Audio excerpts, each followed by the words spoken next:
Selamat datang di Nagaya Technologies, Gold-backed cryptocurrency with subsidiary projects. Hari ini kita bersama founder dan CEO of Nagaya Technologies, Mr. Yorat Yohanes Chandra. Mr. Johannes, how are you? Terima kasih Dani, baik sekali. Oke, Mr. Johannes, kita mau kita mau tanya, Ya. apa sih sebenarnya yang melandaskan konsep Nagaya? Latar belakangnya apa sih? Oke. Jadi kalau kita lihat ya, di tahun 2017 itu kan banyak sekali koin dan token-token yang bermunculan dengan klaim bahwa mereka akan menjadi the next Bitcoin. Right. Nah, tahun 2018 tuh mayoritas dari mereka itu akhirnya berguguran ya, baik yang disengaja maupun yang tidak disengaja. Sehingga kita itu mempelajari apa saja sih kekurangan dari koin-koin atau token-token yang sudah ada tersebut. Right.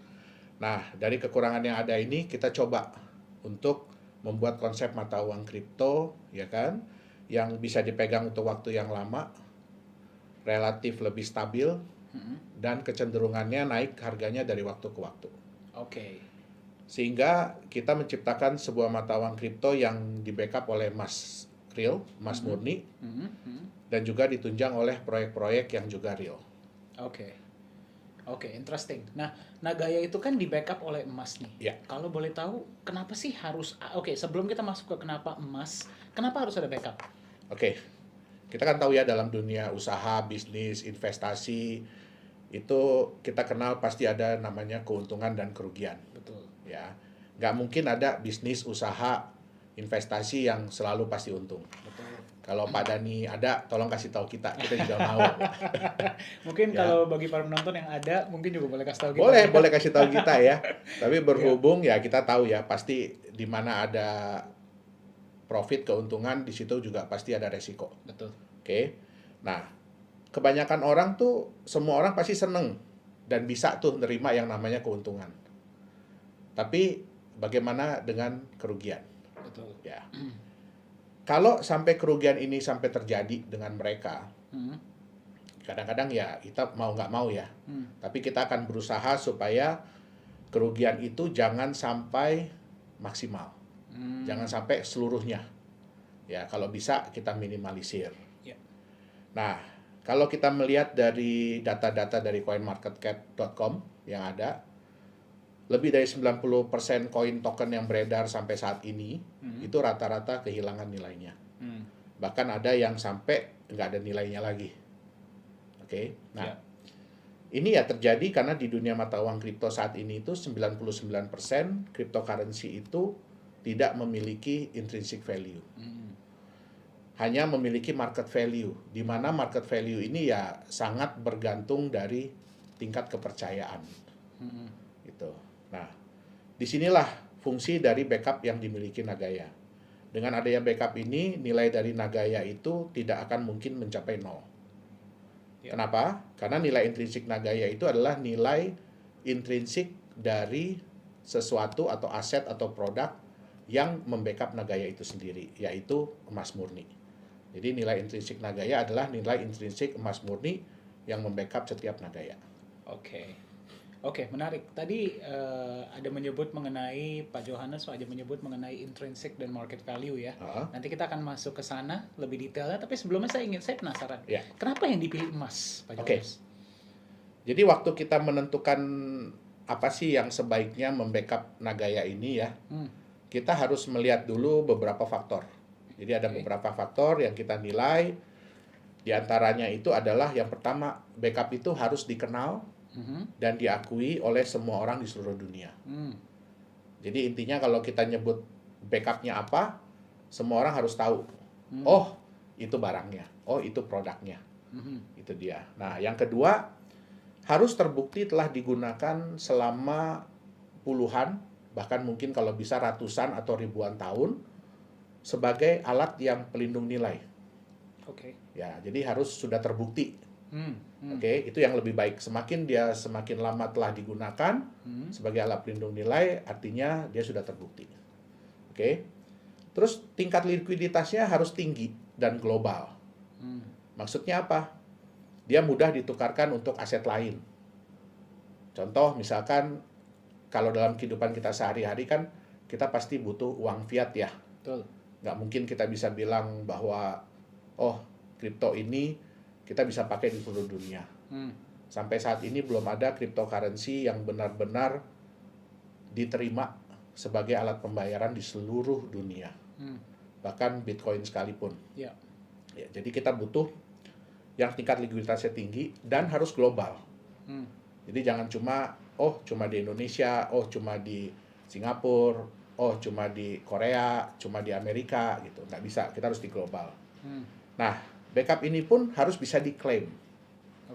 Harus bisa diklaim dengan mudah dan dalam jumlah yang beragam. Gitu. Jadi, kalaupun ada backup tapi tidak bisa diklaim, ya itu juga sebenarnya percuma. Betul. Oke. Tapi yang lebih penting, backup ini bukan hanya klaim semata ya. Jadi bukan cuma kita bilang bahwa kita ini di backup gitu. Tapi cuma klaim aja. Tetapi backup ini pun harus bisa diverifikasi. Artinya harus transparan dalam soal jumlah, terus di mana backupnya berada, dan harus bisa dilakukan independent audit. Oke. Ya. Berarti transparansi itu sangat penting ya, Pak Johannes ya? Betul. Oke. Nah, berarti untuk Nagaya sendiri, sebelum dijual kepada publik, berarti emasnya sudah ada dong? Oh, belum. Belum ada? Belum. Oke. Karena gini, konsep kita ini kita bukan jualan emas. Ya, kita bukan jualan emas. Tetapi kita menyediakan mata uang kripto yang di-backup oleh emas. Nah, dari dana hasil penjualan Nagaya, itu tidak semuanya kita gunakan untuk proyek atau bisnis kita. Sebagian besar, persentase yang terbesar itu kita gunakan untuk membeli, untuk cadangan ya. Nah, untuk backup. Nah, kita akan gunakan untuk membeli emas murni. Dan emas ini akan kita simpan di sebuah tempat penyimpanan khusus emas, perak, platinum, titanium yang berada di negara Singapura. Jadi emasnya disimpan di Singapura ya, Pak Johannes ya? Oke. Kenapa di Singapura, Pak Johannes, kalau boleh tahu? Ada alasan tertentu kah?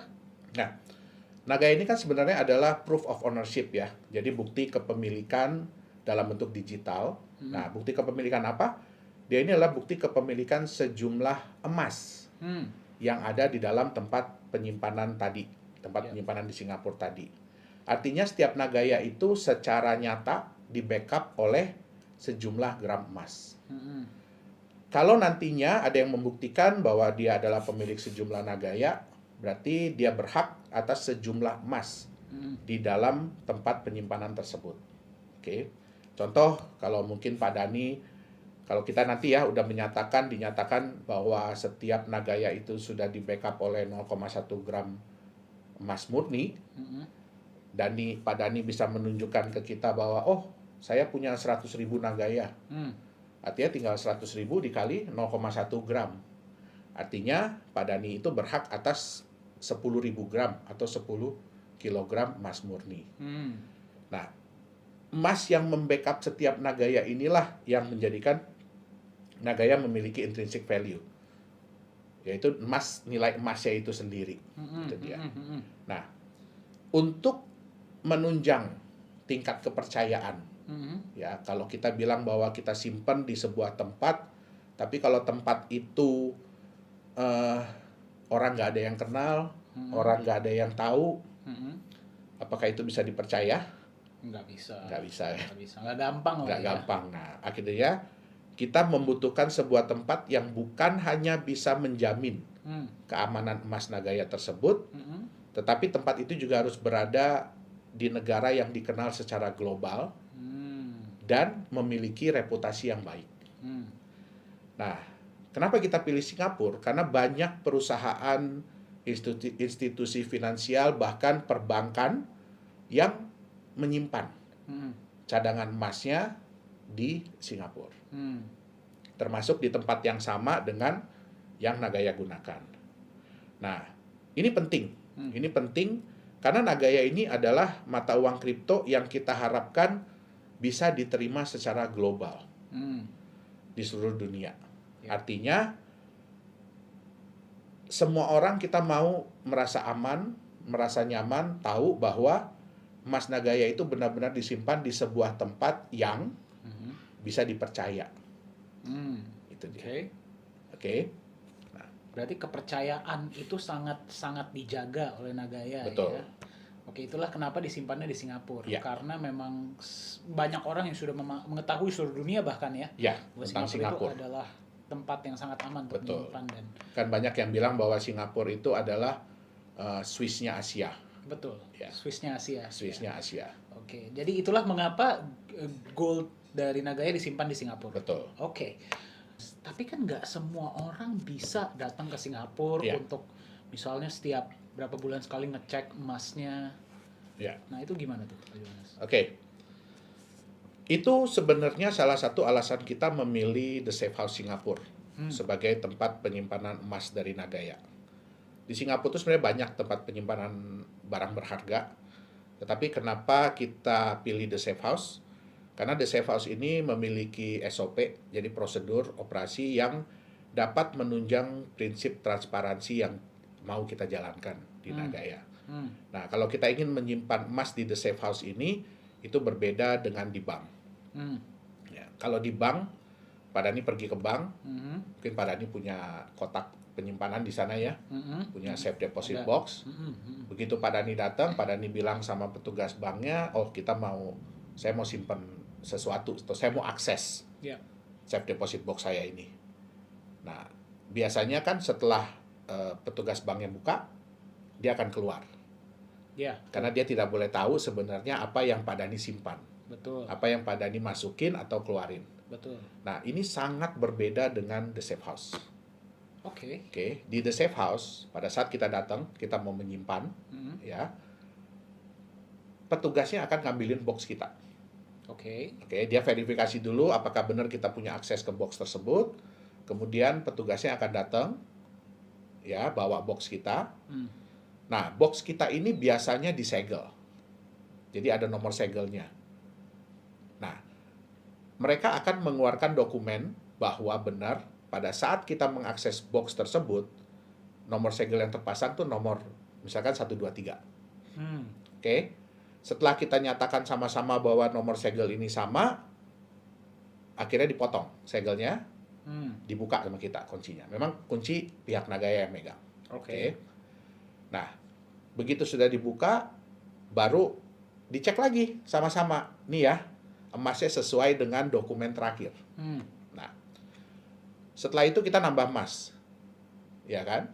Pada saat kita nambah emas, sebelum kita memasukkan emasnya ke dalam kotak itu, pihak The Safe House akan mendata emas apa yang kita masukkan. Bersama dengan emas-emas yang lain yang ada di kotak tersebut. Sehingga daftar kita jadi bertambah dengan emas baru. Ya. Nah, setelah kita nyatakan bersama-sama dengan pihak The Safe House bahwa, oh ya benar, ini jumlahnya sudah sama, nomor serial number emasnya sudah sama, jumlah dalam gramnya sudah sama. Oke, saya dari pihak Nagaya atau kita punya manajemen yang lain, direksi-direksi yang lain, ya, kita harus tanda tangan surat tersebut bersama dengan 2 orang staf dari The Safe House. Wow. Ya. Oke. Dengan 2 orang staf dari The Safe House. Kemudian kita kunci, dipasang segel yang baru. Kalau segel ini kan dikeluarkan dari pihak The Safe House, bukan dari kita. Dan nomor serinya tidak mungkin sama. Nah, mungkin sekarang yang dipasang tadi kan 123 ya. Ya. Sekarang yang baru ini dipasang 456. Jadi di dokumen yang baru akan tertulis nomor segel yang dipasang yaitu 456. Oh, berarti nomor segelnya berubah setiap Berubah kali? setiap saat. Wow. Ya, nah setelah itu kita tanda tangan dokumen tadi dan ada satu saksi, itu auxiliary police. Jadi polisi yang bertugas di The Safe House pada hari itu, dia akan menandatangani juga bahwa benar yang dipasang adalah segel nomor sekian itu. Oh. Nah, wow. Sehingga apa? Sehingga kita bisa nantinya memasang dokumen ini di website resmi kita. Oh, berarti setiap hal-hal yang berhubungan dengan emas dan yang berada di Safe House semua ada di website. Betul. Jadi semua orang bisa melihat foto emas yang kita punya, yang kita simpan, kapan disimpannya, dari dokumen tadi, di kotak nomor berapa, itu semua tersedia di website resmi Nagaya. Bahkan pada saat kita pembelian emas, itu kan kita belinya, kita nggak boleh beli di toko emas atau pusat gadai emas gitu. Kita nggak boleh beli di situ. Kita harus beli di distributor resmi emas. Harus di distributor Harus di resmi emas. distributor resmi emas. Yang kita pilih memang di Singapura. Jadi mereka pun kan diawasi oleh pemerintah Singapura. Jadi nggak mungkin kita bisa naikin harga, kita bisa nitip, tolong dong harganya tulis sekian gitu. Ya kan kita tahulah Singapura kayak apa. Ya, nggak sembarangan bisa. Nggak sembarangan, betul. Jadi mereka nggak bisa sembarangan memanipulasi data atau ngarang-ngarang nilai gitu. Betul. Oke, jadi betul. kita ingin semuanya transparan, semua orang bisa melihat emas yang dibeli, dan apakah benar emas itu sudah disimpan, kapan disimpannya, di kotak nomor berapa.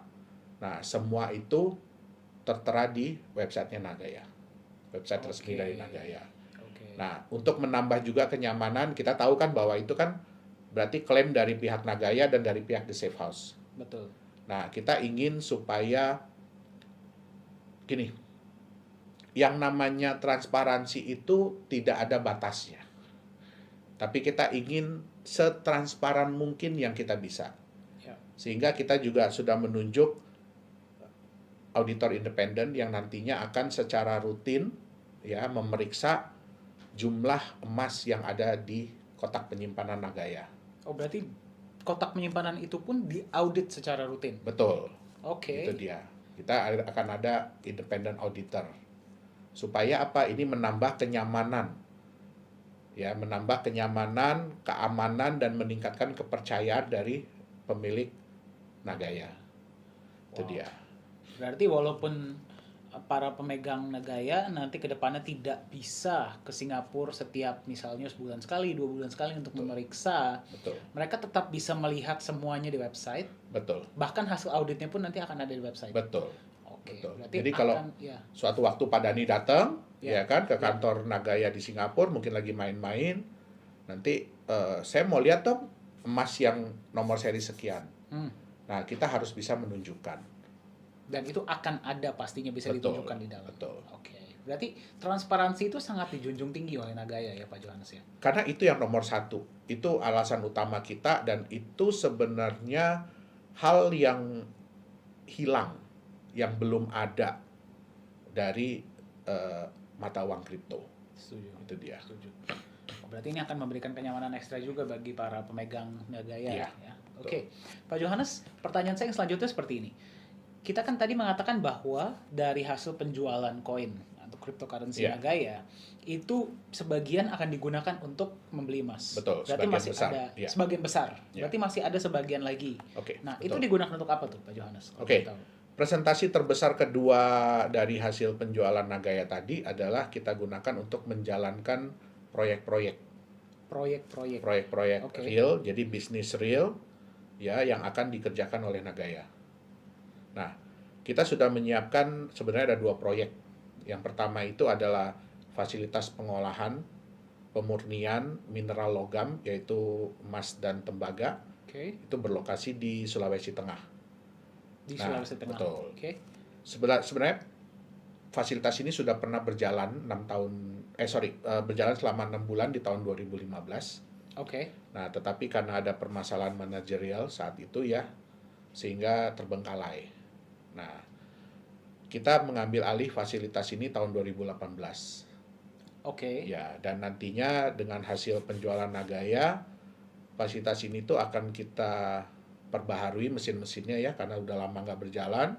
Jadi kita perbaharui peralatan-peralatannya, terus kita mulai kembali operasionalnya, dan kita juga akan tingkatkan kapasitas yang sudah ada ini. Itu dia. Nah, yang kedua itu adalah penambangan mineral logam, yaitu nikel. Ini berlokasi di Sulawesi Tenggara. Nah, penambangan ini sebenarnya sudah berjalan 15 tahun.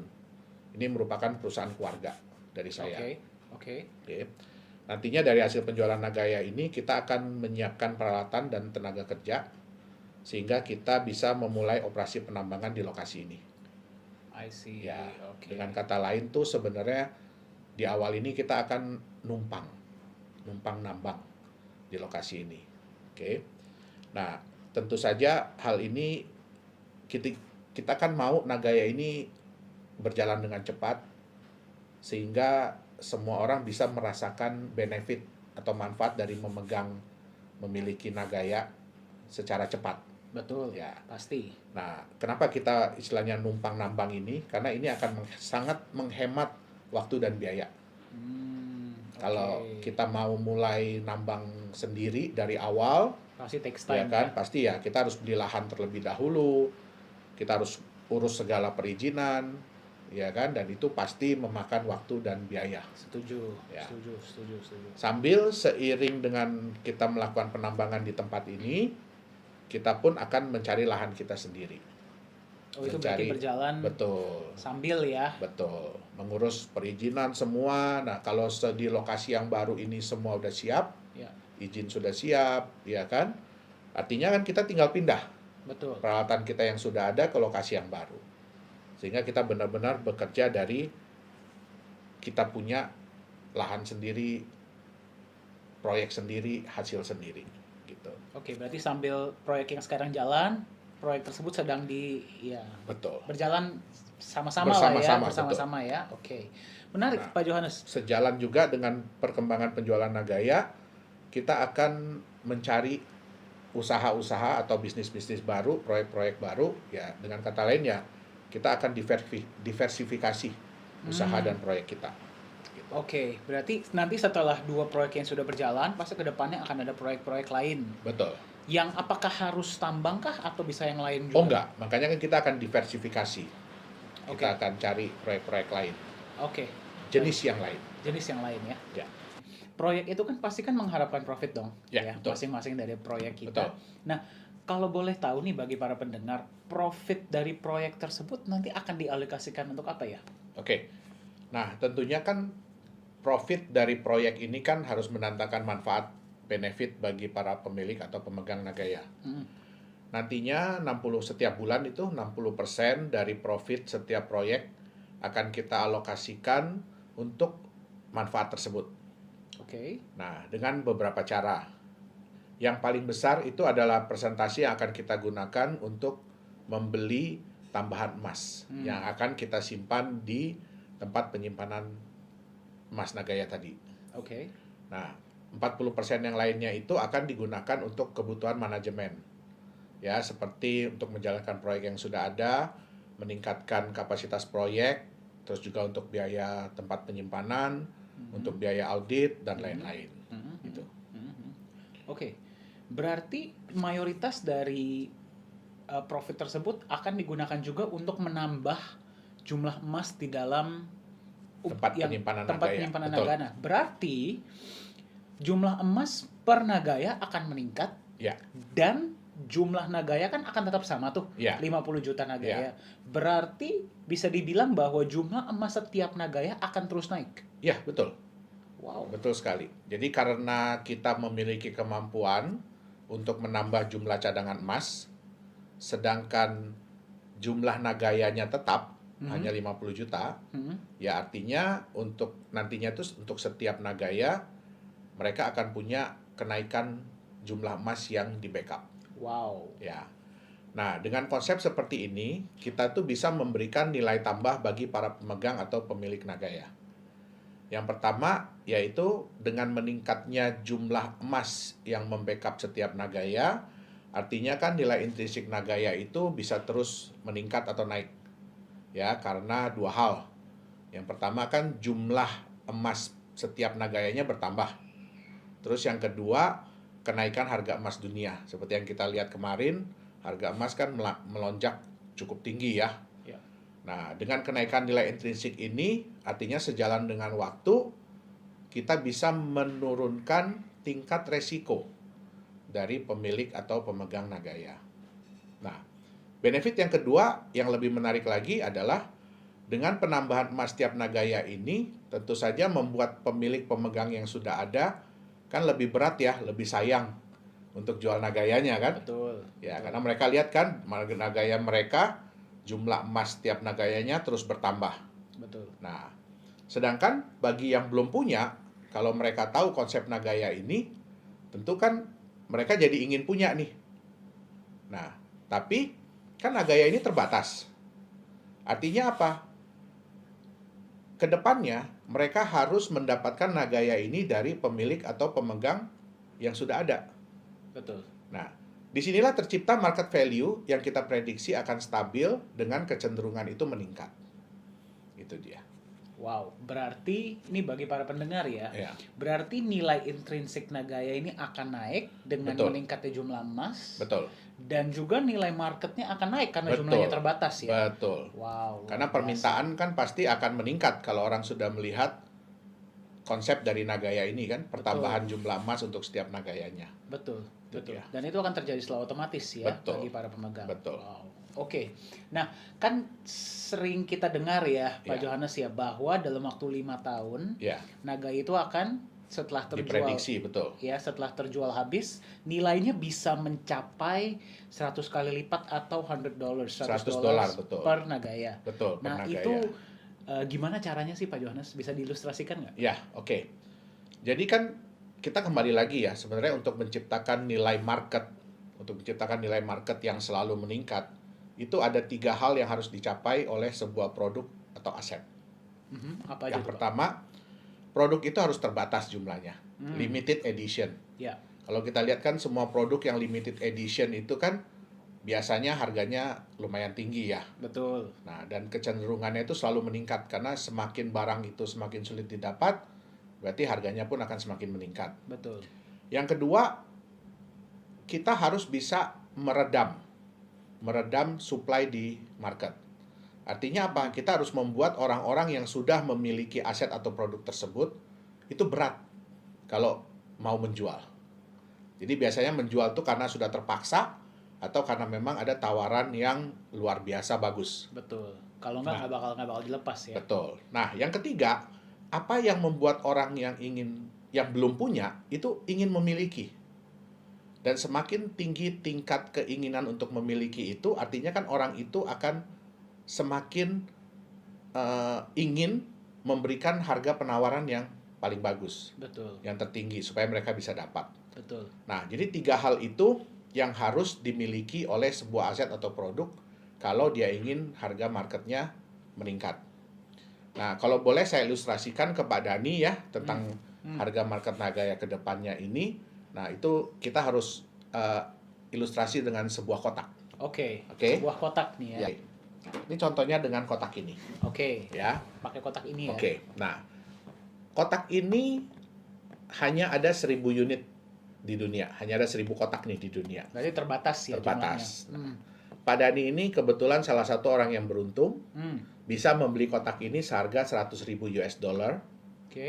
dan ini kotak terakhir yang Pak Dani beli. Ini berarti kotak nomor 1000 ya. Nomor Pak 1000, Johannes? betul. Oke. Ya. Nah, pada saat Pak Dani buka kotak ini, ya, di dalamnya itu ada emas senilai $50.000. Oh, setengahnya. Berarti setengahnya kan? Oke. Ya. Ah, ah. Nah, kalau Pak Dani hanya bercerita ke teman bahwa Pak Dani beli kotak ini $100.000, Ah, ah. oke, Ah, ah. dan di dalamnya ada emas $50.000. Pasti teman-teman Pak Dani akan bilang, wah, Pak Dani ini kena bohong, kena tipu. saya. Ya. Iya kan? Ah, ah. Tapi bagaimana kalau bulan depan Pak Dani buka kotak ini dan Pak Dani lihat bahwa nilai emas di dalamnya itu bukan cuma nilai ya, tapi jumlah emasnya itu sudah bertambah. Sehingga sekarang nilai emas di dalamnya itu jadi $55.000. Oh, naik sendiri. Naik sendiri. Oke. Oke. Nah, kemudian bulan depannya lagi naik lagi. Ya, jadi $58.000. Dia naik sendiri ya. Iya. Oke.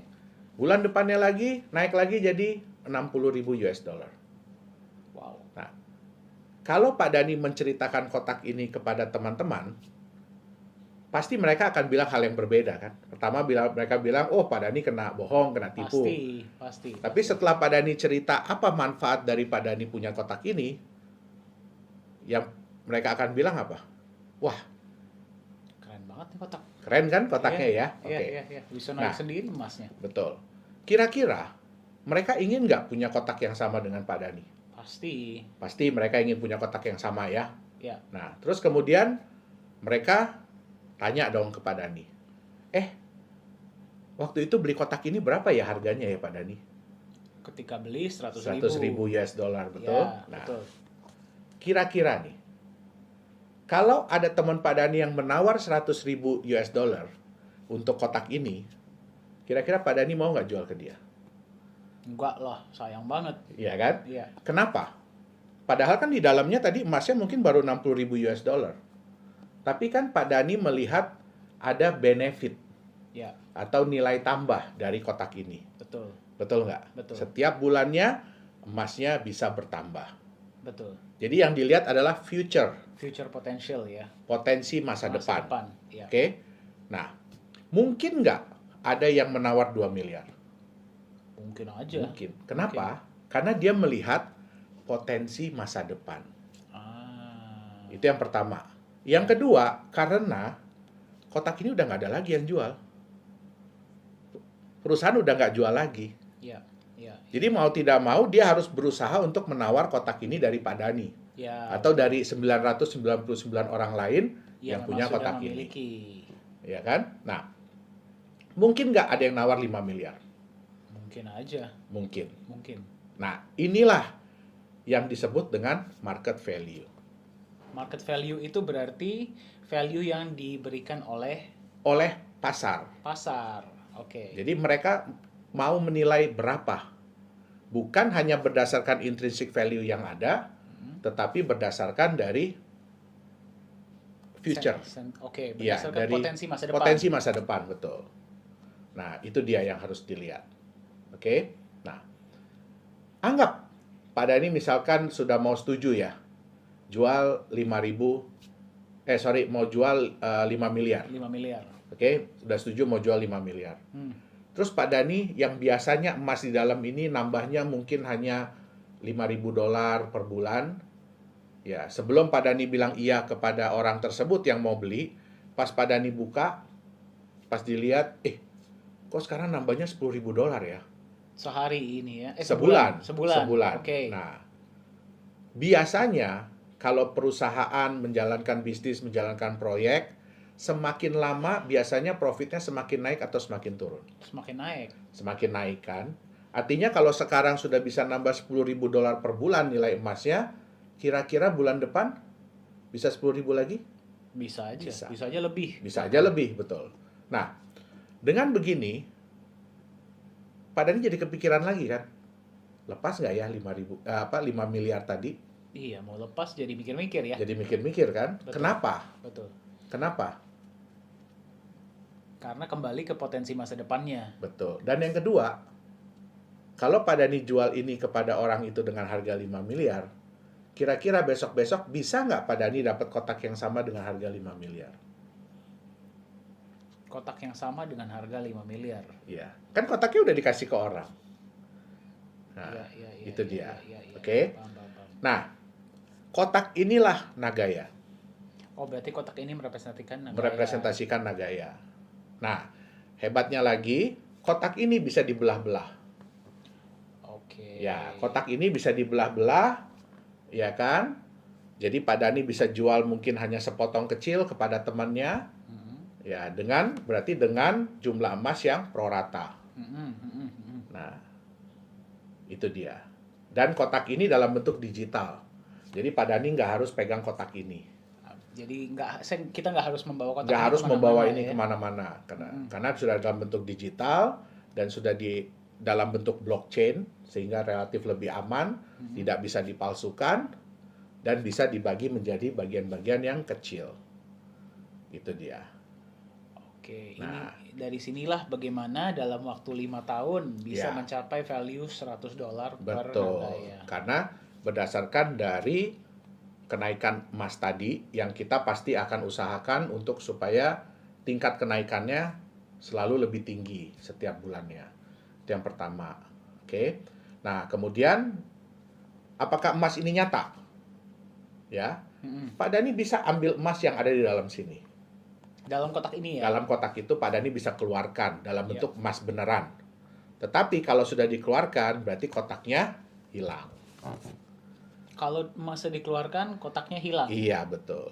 Oke. Nah, itu dia. Itu ilustrasi bagaimana harga Nagaya bisa meningkat sampai kita harapkan ya, kita prediksi 100 US dollar dalam waktu 5 tahun setelah seluruh Nagaya terjual habis. Oke, Iya.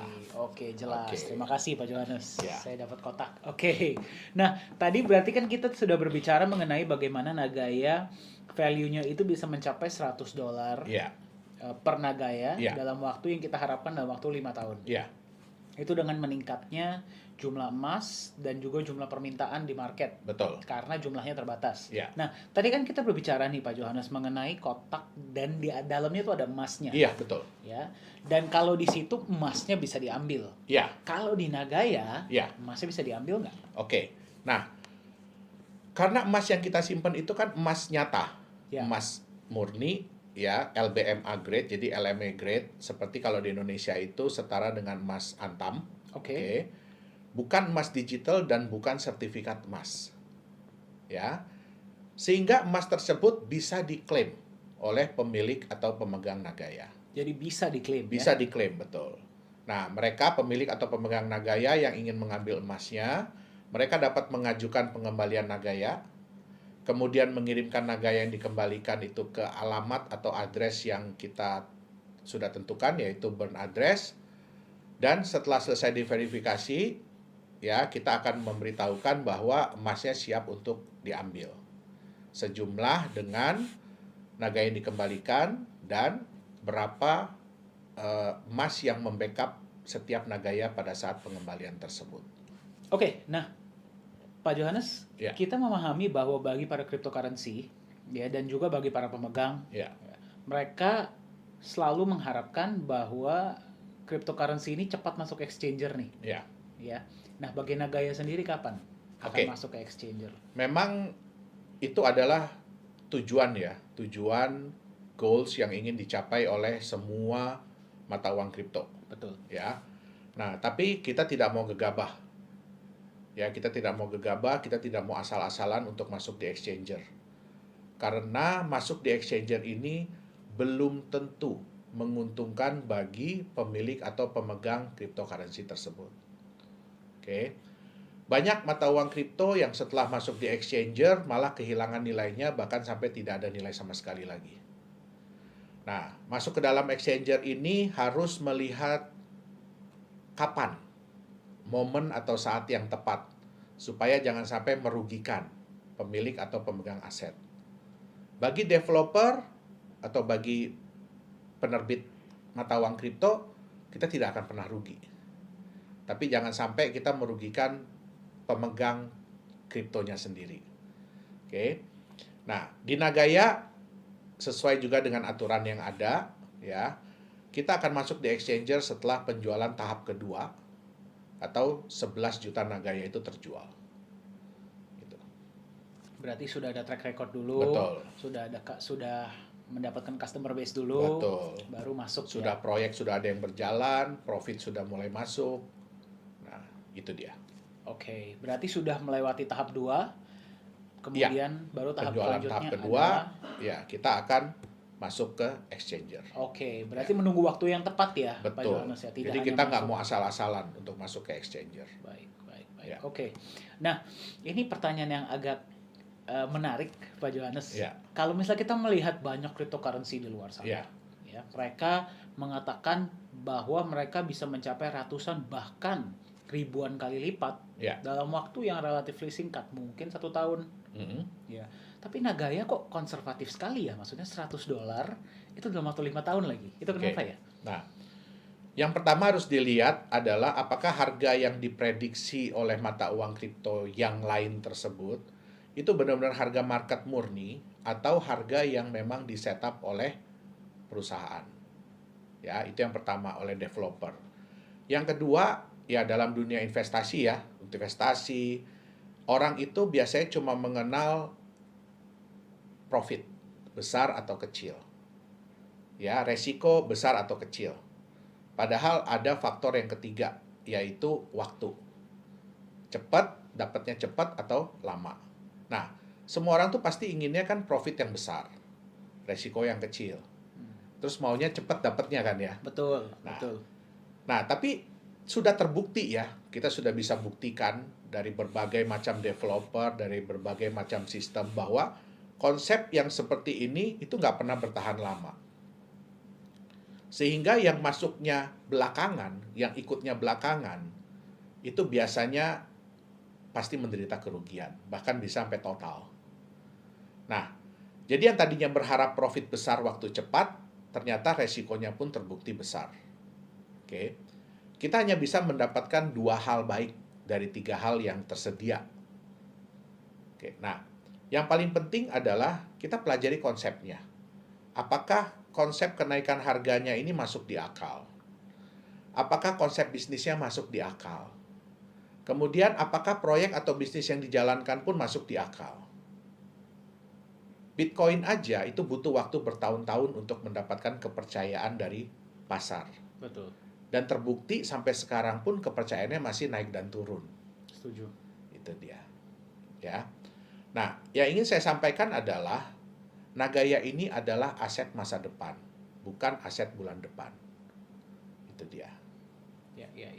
Berarti lebih ke kita meminimalisir resiko, Ya. agar profit yang didapatkan bisa sesuai. Betul. Namun ya memang kita harus menunggu waktu yang sesuai juga. Betul. Ya makanya kenapa $100 dalam waktu 5 tahun. Betul. Agar bagi para calon pemegang maupun pemegang, mereka bisa melihat dengan lebih masuk akal. Oh iya, make sense gitu ya. Betul. Karena kita pun menjalankan bisnis yang normal. Kita menjalankan normal bisnis kok. Pertambangan, smelter, dan bisnis-bisnis lain. Itu dia. Ya. Oke. Baik, Pak Johannes, aku kembali ke project ya. Ya. Banyak banget perusahaan kripto di luar sana, kan banyak yang bermain di bisnis digital. Ya. Menginvestasikannya ke bisnis digital. Betul. Contohnya misalnya membuat exchanger kah, Betul. atau dalam mining cryptocurrency-nya itu sendiri. Kenapa Nagaya berputar di bisnis real dan bisnis fisik, kalau Oke. boleh tahu? Nah, yang pertama adalah kita itu ingin mengeliminasi persaingan. Karena bisnis digital pun kalau sudah terlalu banyak pemainnya, itu biasanya persaingan sudah tidak sehat. Ya. Yang kedua, kita lebih ingin menunjukkan bahwa sebenarnya mata uang kripto ini pun bisa menjalankan bisnis-bisnis yang real. Jadi nggak harus bisnis digital. Yang ketiga, lebih kepada untuk melindungi aset.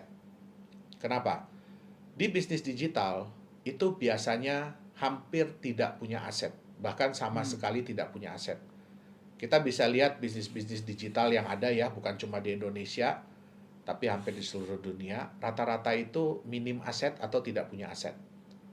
Nah, dengan kita memiliki bisnis real, artinya kita punya aset. Contoh, kalau kita menjalankan fasilitas yang pemurnian itu, artinya kita punya tanah, kita punya bangunan, kita punya mesin-mesin, ya kan? Sehingga aset-aset ini pun bisa dipakai untuk melindungi nilai dari Nagaya tadi. Ingat yang saya bilang bahwa semua orang bisa menerima keuntungan. Betul. Tapi sulit sekali kalau menerima kerugian. Nah, ini adalah salah satu strategi kita ya dalam meminimalisir kerugian. Ini risk management dari company. Gitu. Oke. Berarti barrier to entry ya yang pertama, agar karena kalau di bisnis digital kita mengetahui kompetisinya juga nggak sembarangan. Betul. Ya, dengan lebih banyak kompetisi pastinya juga Betul. akan lebih sulit ya. Ya. Dan kedua, menunjukkan bahwa cryptocurrency ini juga bisa menjalankan bisnis real. Betul. Dan yang ketiga, melindungi aset. Betul. Oke. Ya. Nah, Pak Johannes, kenapa sih yang sangat dijunjung tinggi oleh Nagaya itu transparansi? Kenapa itu sangat penting bagi Nagaya? Oke. Sebenarnya bukan hanya di Nagaya ya, transparansi itu penting, tapi sebenarnya di semua mata uang kripto itu penting. Faktor kepercayaan dan kenyamanan pemilik atau pemegang mata uang kripto itu sangat penting dalam menjaga kestabilan dan kenaikan harga. Semakin tinggi kepercayaan dan kenyamanan itu, maka mereka akan semakin berat, semakin sulit, semakin sayang untuk menjual mata uang kriptonya. Dan semakin tinggi kepercayaan dan keamanan itu membuat yang belum punya akan berusaha untuk memiliki. Oke. Nah, sehingga terciptanya market dengan supply yang terbatas dan permintaan yang tinggi, inilah yang dibutuhkan agar harga market itu bisa naik. Ya. Nah, yang kedua, semua orang bisa membuat klaim bahwa mata uang kripto mereka di backup oleh aset. Contohnya emas. Ya, bahwa mereka sudah nyimpen 1 ton emas di Singapura, padahal nggak ada yang pernah lihat. Bahwa mereka punya proyek-proyek tambang, tapi nggak ada yang bisa memverifikasi. Nah, kalau semua ini tadi tidak transparan, semua klaim-klaim ini tidak transparan, tidak bisa diverifikasi kebenarannya, tidak bisa ditunjukkan, tidak bisa diaudit secara independen, maka hal ini percuma, tidak akan berguna. Nah, suatu waktu orang akan menemukan ya bahwa hal-hal ini itu sebenarnya tidak ada. Yang terjadi adalah kepercayaan akan hilang. Betul. Kalau kepercayaan akan hilang, otomatis harga akan hilang. Itu dia. Oke, berarti transparansi itu saya setuju. Transparansi itu tidak hanya penting untuk Nagaya, tapi juga Betul. sebenarnya untuk Semua cryptocurrency mata uang lainnya. kripto, betul. Pak Johannes, untuk Nagaya sendiri, rencananya ke depannya seperti apa sih? Oke, yang pasti orang juga banyak bertanya ya, roadmap kita kok berbeda dengan kripto-kripto lain, dengan developer kripto-kripto lain, yang biasanya berdasarkan dari waktu. Ya, nah sebenarnya dalam dunia bisnis itu nggak bisa juga seperti itu, roadmap yang seperti itu. Itu kalau kondisinya ideal, artinya penjualannya bisa dicapai dalam waktu yang memang benar-benar segitu, ya sehingga semua bisa dijalankan. Nah, kalau roadmap di Nagaya itu lebih kepada sudah berapa banyak Nagaya yang terjual. Ya. Rencana kita adalah pada saat kita sudah menjual 3 juta Nagaya, kita akan memulai proyek nikel kita. Proyek pertambangan nikel kita. Setelah terjual 3 juta. Setelah terjual 3 juta Nagaya. Nah, kita sudah bisa mulai persiapan, sudah bisa mulai untuk menambang. Memang dalam skala yang kecil, belum skala yang besar. Target kita adalah kita bisa menambang sampai 50.000 ton per bulan. Nah, itu memang sejalan dengan waktu pasti kita akan tambah kapasitas. Tapi di 3 juta itu, 3 juta Nagaya terjual, kita sudah bisa mulai sebenarnya persiapan. Dan dari mulai persiapan itu sebenarnya kita harapkan dalam waktu 6 bulan kita sudah bisa melihat profit. Dalam waktu 6 bulan? Dalam waktu 6 bulan kita bisa melihat profit. Tentu saja kita pasti akan berusaha secepat mungkin. Ya. Tapi let's say 6 bulan. Kemudian setelah terjual 11 juta Nagaya, kita juga akan memulai untuk persiapan kita punya fasilitas pemurnian. Fasilitas pengolahan dan pemurnian emas dan tembaga tadi. Ya, kita akan mulai perbaikan mesin-mesin, kita akan mulai operasional, dan itu kita harapkan sampai 16 juta Nagaya terjual, kita sudah bisa meningkatkan kapasitas. Nah, untuk hasil pun kita harapkan dalam waktu sekitar 6 bulan sudah bisa kita lihat. Oh, itu pun setelah 6 bulan sudah bisa Betul. terlihat. Ini setelah 11 juta ya Pak Johannes? Setelah 11 juta Nagaya terjual. Nah, dan setelah 11 juta Nagaya terjual pun kita akan mulai masuk ke exchanger. Ya. Jadi semua orang, proyek kita sudah berjalan sehingga emas sudah mulai bisa bertambah, sehingga market-market yang belum memiliki Nagaya begitu mereka melihat bahwa oh ini emasnya benar-benar bertambah, sehingga bisa pada saat kita masuk ke exchanger itu harga marketnya sudah bisa meningkat. Gitu. Oke, berarti itu cukup komprehensif ya, Pak Johannes ya. Nanti planning ke depannya. Ya. Oke, nah bagi setiap mata uang kripto, pasti impiannya atau harapannya ke depannya itu ingin bisa digunakan sebagai alat pembayaran. Ya, Pak Johannes ya. Bagi Nagaya sendiri, apakah itu juga menjadi harapan atau bagaimana? Oh ya, tentu saja. Tentu saja itu menjadi impian ya, impian semua developer mata uang kripto. Tapi yang kita harus ingat adalah jangan lupa bahwa semua itu butuh waktu. Jadi nggak bisa secepat itu. Banyak mata uang kripto lain yang bilang bahwa oh mereka sudah bisa dipakai sebagai alat pembayaran. Ternyata alat pembayaran internal.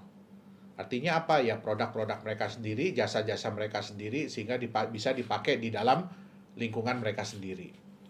Sedangkan yang dimasuk sebagai alat pembayaran itu kan yang diharapkan adalah bersifat global ya. Betul. Maksudnya di luar daripada manajemen perusahaan tersebut. Ya, contoh kita bisa dipakai untuk pembayaran di toko, di mall, atau untuk pembayaran online. Nah, Vendor gitu betul. seperti apa. Itu sebenarnya impian semua mata uang kripto. Nah, kita itu juga ingin menciptakan konsep supaya mata uang Nagaya ini, ya mata uang kripto Nagaya ini lebih bisa diterima oleh para vendor, oleh para toko, oleh para penjual.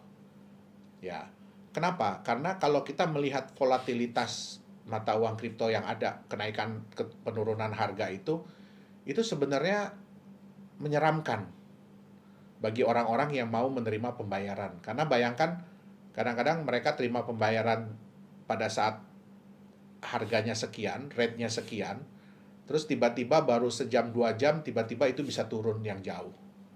Ya, tentu saja itu kan beresiko ya. Nah, kita dengan konsep Nagaya ini, kita ingin menciptakan mata uang yang relatif lebih stabil dan relatif lebih meningkat. Nah, kebetulan ya kita juga menerima kabar gembira ya beberapa bulan yang lalu.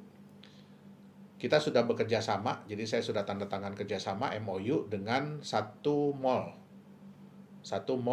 di Korea Selatan, itu di Ibu Kota Baru Korea Selatan, yang akan dibangun mulai tahun 2021 dan direncanakan 2023 sudah beroperasi. Wow. Ya. Nah, mall ini nantinya akan menggunakan mata uang kripto sebagai alat pembayaran. Dan kita berhasil dipilih. Jadi Nagaya ini berhasil dipilih, nantinya akan difungsikan sebagai alat pembayaran di seluruh mall tersebut. Wow. Ya. Nah, mall ini sebenarnya nanti ada 5 blok. Jadi yang pertama akan pakai kita adalah blok nomor 4. Ini lebih ke temanya adalah entertainment. Ya, jadi mall ini lebih temanya ke entertainment, dan nantinya Nagaya bisa dipakai untuk bertransaksi di sana. Ya. Nah, nantinya jadi ini adalah pilot project ya, project percontohan. Setelah berhasil itu akan dikembangkan ke 4 blok yang lain ya. Jadi total 5 blok. Nah, nanti seiring dengan waktu mungkin bisa diuji coba lagi ke mall-mall berikutnya. Gitu. Kenapa mereka memilih Nagaya? Karena setelah mereka survei, Nagaya ini yang bisa lebih memberikan rasa nyaman dan aman, terutama bagi yang menerima pembayaran. Betul. Kalau bagi yang bayar tuh nggak masalah, tapi bagaimana dengan yang menerima pembayaran? Itu dia. Karena volatilitas kripto tadi ya. Betul. Wow, berarti kita bisa melihat Nagaya digunakan sebagai alat pembayaran di mall di Korea ya, Korea Selatan, Johannes, ya, pada tahun 2023. Ya. Wow. Semoga itu menjadi benchmark bagi mall-mall dan vendor-vendor lainnya untuk bisa menerima Nagaya sebagai alat pembayaran. Ya. Wow. Jadi memang ya semua itu butuh waktu. Semua itu butuh waktu dan semua itu butuh kepercayaan. Nah, itulah nilai pentingnya ya, kenapa kita harus menerapkan transparansi. Itu dia. Setuju. Nah, tadi kan kita sudah berbicara cukup panjang ya Pak Johannes ya mengenai Nagaya. Bagi para pemilik atau calon pemilik Nagaya, ada kesan dan pesan nggak Pak Johannes? Oke. Jadi sebenarnya adalah kita di sini Nagaya itu ingin mengedukasi. Kita tuh ingin mengedukasi teman-teman semuanya ya. Terutama yang selama ini mungkin udah merasakan jatuh di dunia mata uang kripto. Nah, mata uang kripto ini sebenarnya adalah sesuatu yang luar biasa, yang bagus. Konsep daripada blockchain ini adalah sesuatu yang luar biasa, sesuatu yang bagus. Tetapi karena banyak disalahgunakan. Itu dia. Nah, banyak juga teman-teman yang bertanya kepada saya, sekarang ini kan orang udah pada mulai apa ya namanya ya, udah pada mulai negatif, ya udah pada mulai negatif thinking terhadap cryptocurrency. Nah, kenapa kok Nagaya tetap mau hadir? Nah, disinilah fungsinya kita. Kita ingin memberikan sesuatu yang berbeda. Kita ingin memberikan suatu pengajaran bahwa ini bisnis. Walaupun bentuknya digital, tapi ini bisnis. Nah, bisnis itu harus masuk di akal. Bisnis itu harus transparan. Ya, bisnis itu harus accountable. Sehingga bisnis itu bisa berlangsung dalam jangka waktu yang panjang. Nah, dan yang harus diingat adalah bahwa setiap bisnis itu harus punya manajemen resiko. Kita nggak bisa bilang bahwa bisnis kita itu yang terbaik, bisnis kita itu tidak ada resiko. Nggak, semua bisnis ada resiko. Karena saya udah ngejalanin bisnis udah puluhan tahun. Up and down pasti ada. Nah, tapi di sini kita ingin memberikan kita bukan hanya ingin berjualan Nagaya, tapi kita ingin memberikan satu solusi bagi teman-teman, ya. Yang pertama untuk belajar mengenai bagaimana cara memilih mata uang kripto yang tepat. Ya, bukan hanya untuk jangka pendek, tapi lebih kepada jangka panjang. Itu dia. Oke, berarti lebih cerdas lah memilih investasi dan lebih hati-hati ya mungkin. Betul. Ya. Jika konsepnya masuk akal, baru silahkan Betul. berinvestasi. Oke, terima kasih banyak Pak Johannes, kita belajar banyak ya. Demikianlah bincang-bincang bersama CEO dan founder dari Nagaya Technologies, Mr. Yorat Yohanes Chandra. Semoga dapat memberikan wawasan lebih